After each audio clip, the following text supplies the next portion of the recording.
So I'm gonna go ahead and get started. It's 6:05. Um, Thank you for coming. So today I want to talk a little bit about how to invest in your first investment property here in New Jersey without being a millionaire. I know sometimes it seems out of reach. I say that from experience, but it just starts with one property and you can continue to grow it from there. So let's dive in. A little bit about what we will cover today is what investing really means, breaking down real estate investing for first-time buyers, especially, and then how to build wealth from there. There's going to be four beginner-friendly paths that you can take to start investing without having to start with multiple properties or having to have, you know, $50,000 plus in order to start investing. There's ways to house hack, so I'll dive into a little bit about that. Financing and how you can do it with a little bit of a down payment instead of a large down payment, especially if you're a first-time buyer or if you're a military family. I'm going to talk about real stories. My husband and I started with our own personal loans, and we started with very little down. My husband was a veteran, so he started with zero money down. So I'll dive into a little bit of that. And then also how you can set up an action plan to hit your goals. So, a little bit about me and why I'm talking about this and what makes me qualified to talk about this topic. I am a New Jersey realtor, licensed in New Jersey. I'm a first generation investor. So I have properties of my own where I self manage and I'm a landlord. I'm a military spouse, so I understand the VA loan. We've used it multiple times. And one of my passions is to educate people on real estate and how to make your dreams possible, whether you're looking to buy your first home or you're looking to invest and buy, additional properties to add to your portfolio. So my focus has been first-time home buyers and transitioning them to first-time investors. I love to educate on that. My parents rented for 30 plus years when they moved here from Puerto Rico, and it wasn't until I became an adult that I helped them find a realtor and navigate that process with the translation and all of that. So I'm big on transitioning people from renters to first-time buyers, and then if it is one of their goals to become investors, because it is very possible if you follow the steps. One of my other focuses is the VA buyers and military families, and how do they can navigate home ownership. It surprises me because there's so many older veterans that I've talked to that they didn't find out about the VA benefits until after they retired, or they were much older, or they already had a property. So that's also close to me. Um, and then obviously strategies on investment properties, house hacking, and things like that, and how to build long-term wealth while doing so, using real estate as your investment. So real estate investing isn't just for the wealthy. I'm sure that's why this topic is of interest to so many people. I had so many people reach out about it. But you don't need to have multiple properties. You can start with one. It could be your primary home.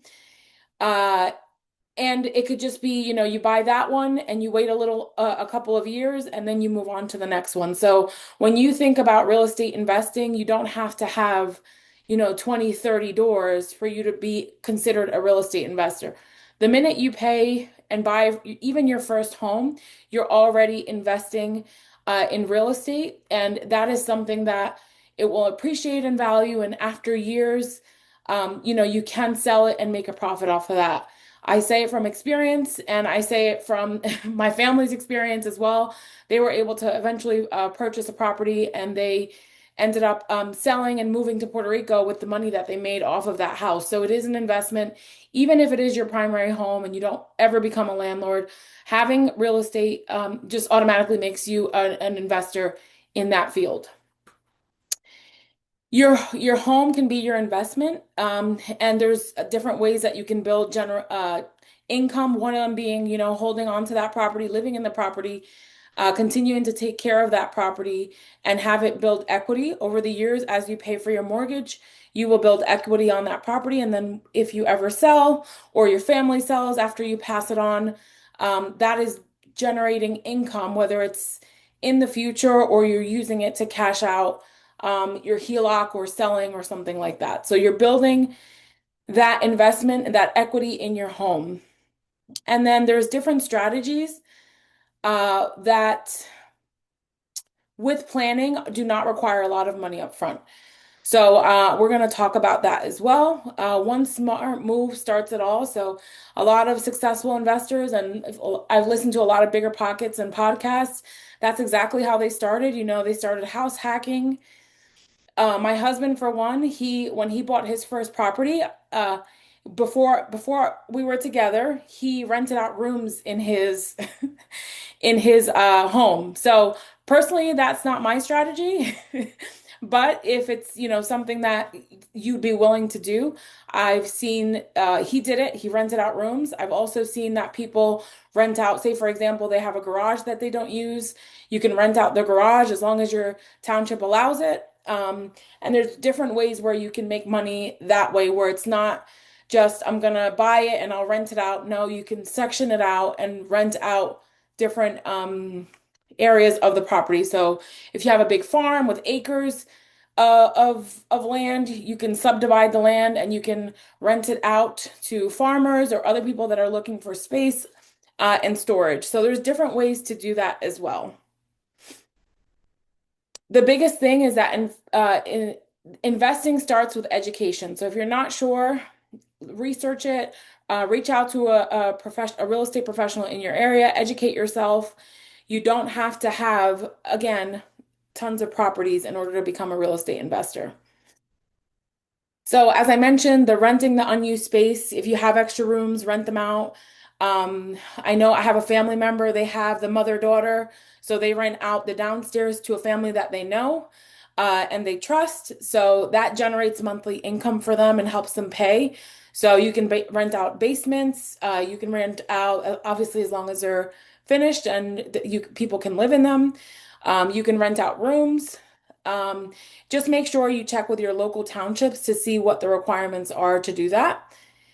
And then there's the house hacking. The famous house hacking that everybody talks about is you buy a duplex, you rent the one unit, and you live in the other one, right? So the nice part of that house hack is you can still use all of the conventional financing instead of investment financing.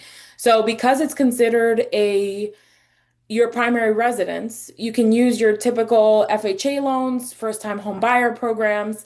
You can use the VA loan, where you're still living in the one unit. And if it's a duplex, a triplex, or a fourplex, up to 4 units, you can rent the other units out and just keep one for yourself.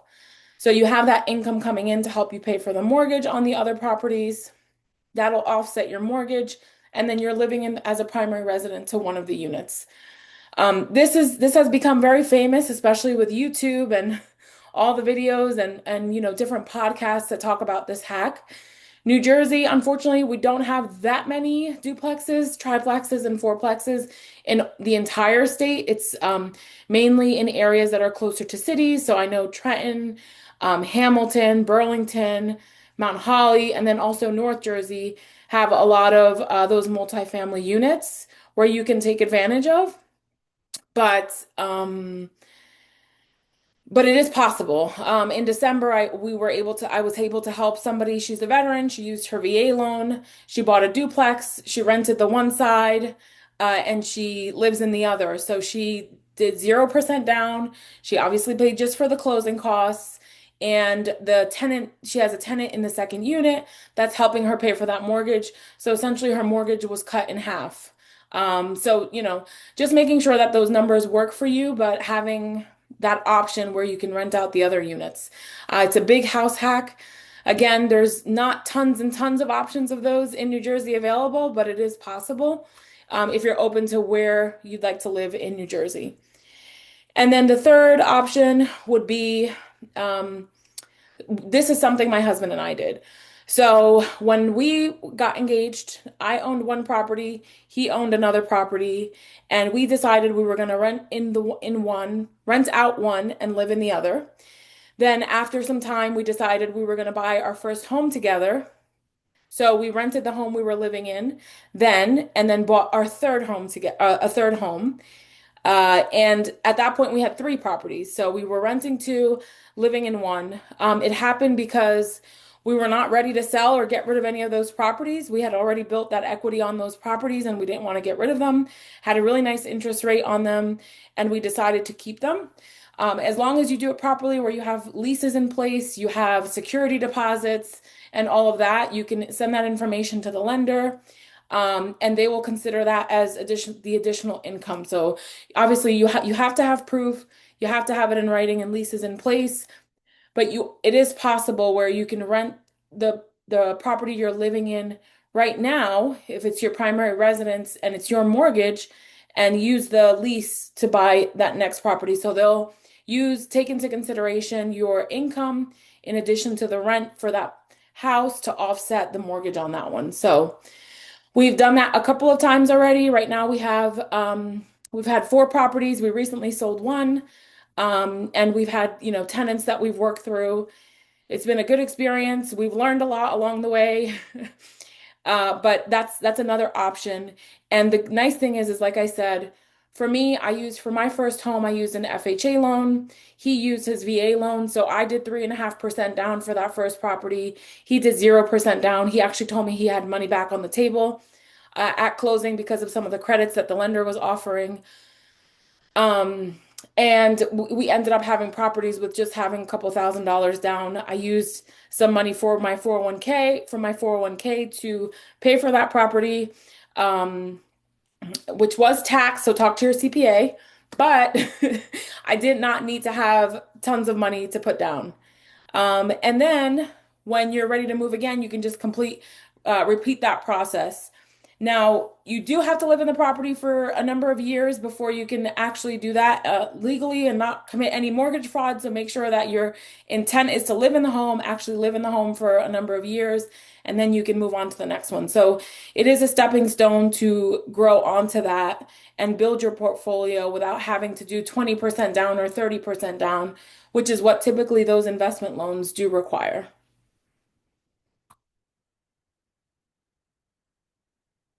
So, a little bit about house hacking 101 um, is as I mentioned before, is living in the one unit and renting out the other one. Duplexes, triplexes, and fourplexes. It can significantly reduce your housing costs, not just from the perspective, as I mentioned earlier, where they're paying you the rent, but also it becomes a business, right? So you have incentives for taxes. You are now a real estate investor. You keep record of all of your expenses for each of for the units that you're renting out, and you can use that as to offset your taxes, right? You bring all the receipts to your CPA and that will help you pay less taxes. So you treat it like a business, all the expenses, bring that with you, and they'll offset the income, right? So the expenses will offset the income, and you'll have that. It's a business essentially. Let's see.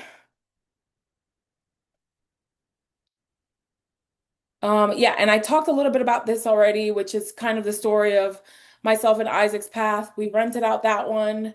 We have the intention to do that again within the next year or two, to rent out where we're currently living now and move on. We bought a townhouse, and we do have a growing family, so we have to get something a little bigger at this point. So it just worked out that way. So just overall, we didn't start rich. We didn't start with thousands of dollars. You do have to have a process where you have some money to put down for your closing costs, but you don't need, thousands and thousands of dollars or 20 to 30% down in order to invest in real estate.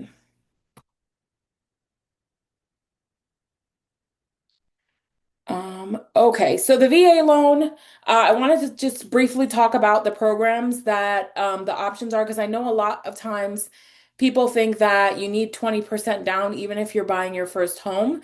So I wanted to talk about a little bit the financing options, especially if it's your first property. So For VA loans, it's 0% down. If you are active duty military, if you are a veteran, if you're in the reserve, you qualify for the VA loan program. That program, you can use it multiple times. It's not just for your first property. My husband used it twice, actually. And I know he does have the option to use it a third time. They prorate the amount that you can use, but essentially you can use the loan more than once if the circumstance allows for it. So if you're moving out of the area, if you're PCSing, if you're active duty, you can use the VA loan multiple times and do 0% down and only pay for your closing costs. With the FHA loan, that's a good opportunity for somebody that's first time home buyer, has lower credit scores, is still building their credits, and have limited savings.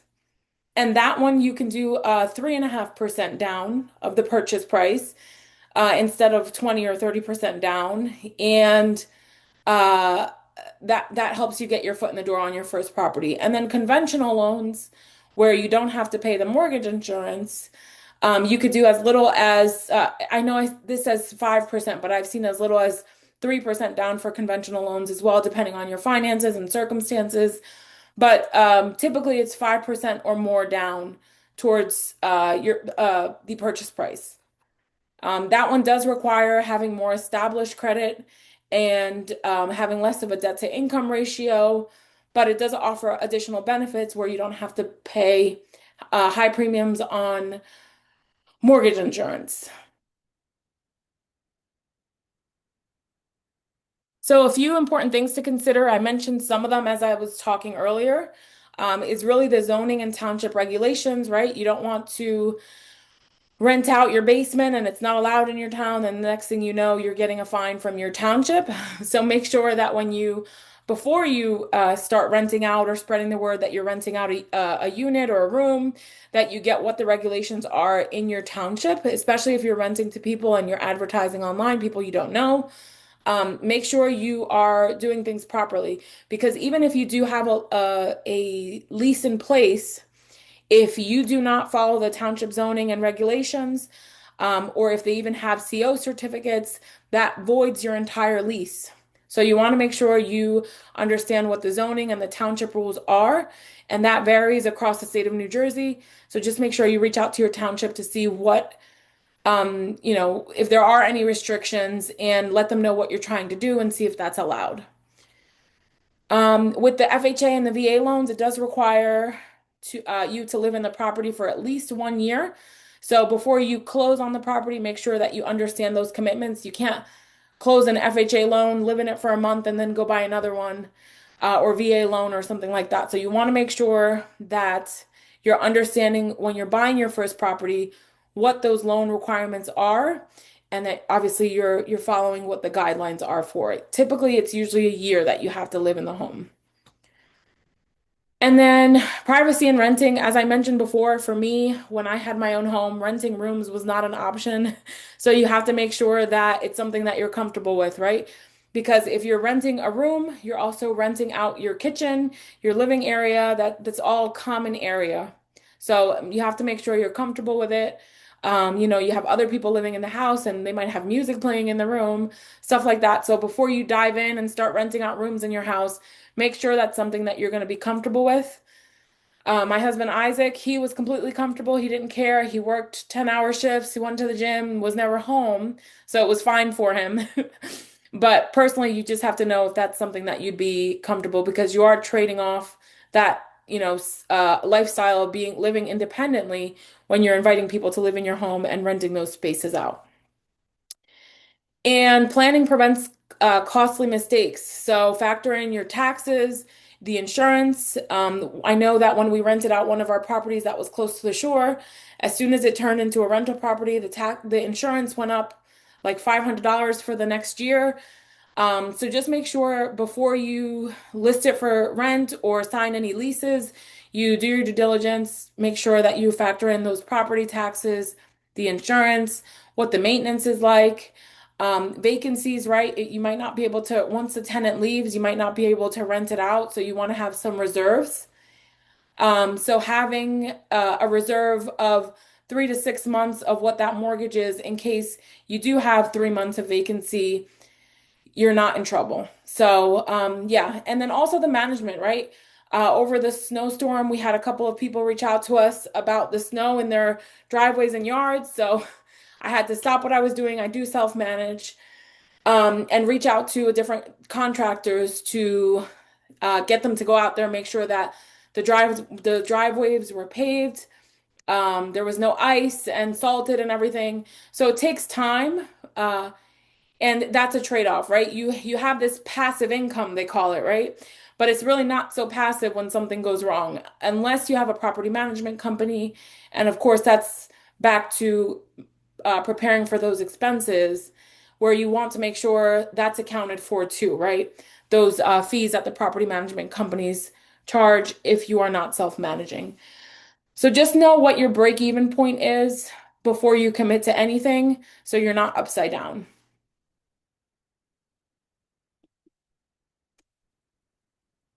So, a little bit about next steps is really just deciding what strategy fits your lifestyle and what you're planning to do.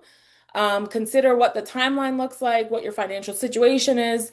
Do you need to save a little more so you can purchase your first property, or is it the right time for you? And then next would be if you don't already have the property that you would like to rent out, right? You don't have the duplex, you don't have the rooms. You're just trying to see what are my options, right? I have this property. I probably could rent it for this much. What are my options? The best thing you could do is talk to a lender, let them know what you're trying to do, and they can guide you what kind of programs you could qualify for the next property, whether it be your primary residence or if you're looking for a multifamily where you can live in one and rent the other. Ask about different options. If you already own a property, you might not qualify for different programs or down payment assistant, but you can still see what your options are and what kind of numbers, where you need to be at in order to purchase your next property.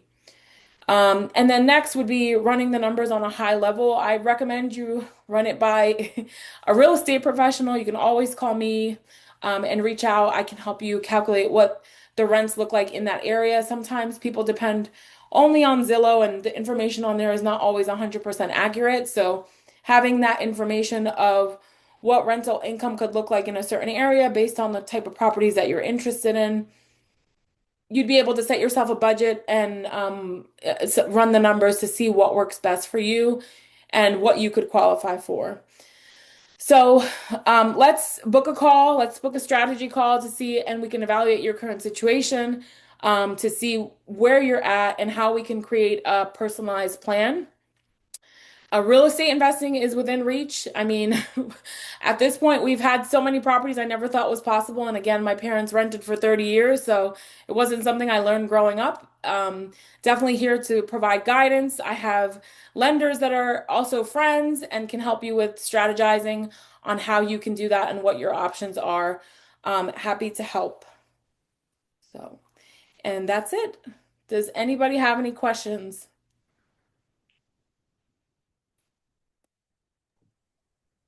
I have a question. Yes, sir. I guess my question is about mindset regarding, if you live in one and you're going to move to another, to treat the first as an investment.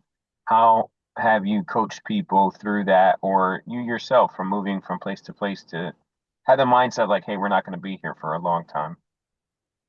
Yeah, that's a great question. So I work with a lot of investors, a lot of first-time investors, and when we're considering a second property, right, or preparing for that move, some of the questions that I ask are, what area are you looking for, and what kind of tenants do you envision in your next property, right? Because, for example, from my personal perspective, we've looked at properties that we're going to go live in, right? First of all, do I want to live there for a year or two? And second of all, do I see the area, the community, the building? Do I see that as somewhere that would a place that would attract the tenants that I'm trying to attract, right? Obviously, there's fair housing laws and all of that, but you want to make sure that just like any other business, you have a target audience, right? You have your ideal customer. So, what does your ideal customer look like for that? So, that's one of the things. Making sure that you're purchasing it not with my personal view in mind, right? Because if it were for me, I'd have a grand kitchen and a big backyard, but that's not what tenants are looking for all the time. So, so keeping that in mind, that you're looking at your short-term goals versus your personal long-term goals. My short-term goal is to live here for a period of time, but in the end, what do I want the property to look like for my tenant? And then the other aspect of it is while once we move into that next property, we start saving and preparing to purchase our next property and strategizing, looking at the market, what areas and cities are growing, um, where I look at school systems, crime rates, things like that, just because from a personal perspective, again, what kind of tenant am I trying to attract? So then we hone in on what area we're going to be living next, and we research that area based on we want to have that property long term. So making sure that it's solid financially, but also somewhere that we could live short term.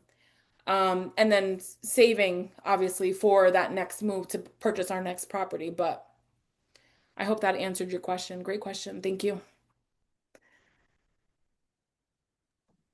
Yes, no, that was good. And just, do you also talk about, if they're a first-time investor, about property management? Like, should they use a property management company? Do you offer that as a service, or do you tell them like, hey, you should try it first by yourself before you outsource that? Like, what do you normally say around that?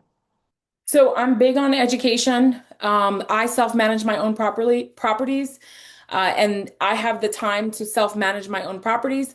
I am not a property manager, licensed property manager in New Jersey, but I offer consulting services to help people get set up, and have all those policies and processes in place, in order for them to be able to self-manage. So yes, I do set them up in that way. If you don't have the time for it, definitely hire a property management company. So that's something that you would plan for, making sure that the property makes sense. If you hire a property manager with a 10% fee, that's going to charge you every month. But then you have that peace of mind that they handle the property. So there's different ways to handle it, just depending on each person's circumstances. But I do offer those consultant services for people that do want to self-manage and, get started, and manage on their own. So, Thank you so much. thank you. Where were you 10 years ago? Angelica, thank you. I tell all our families, my own sister, I'm like, don't worry about the backyard and the kitchen right now. Well, I learned that from purchasing one of our properties that I absolutely loved. And then when I left, we cried, and my husband said, This was never the plan. We were never going to stay here." So I learned that the hard way. But yes, initially when I first bought my home, I thought to myself, I'm going to live here forever. I had a big backyard. I'm just going to blow out the wall and make my house big and just be here forever. And it just didn't happen. So having that distinguishment in your head, like this is not my forever home, I cannot get emotionally attached, is very important. Especially if you're wanting to bring that to build that long-term wealth. But thank you for saying that. Awesome. Any other questions? I appreciate you guys so much for hopping on. I hope this was helpful. Thank you so much, Kim. Awesome. Thank you. Have a great night, everyone.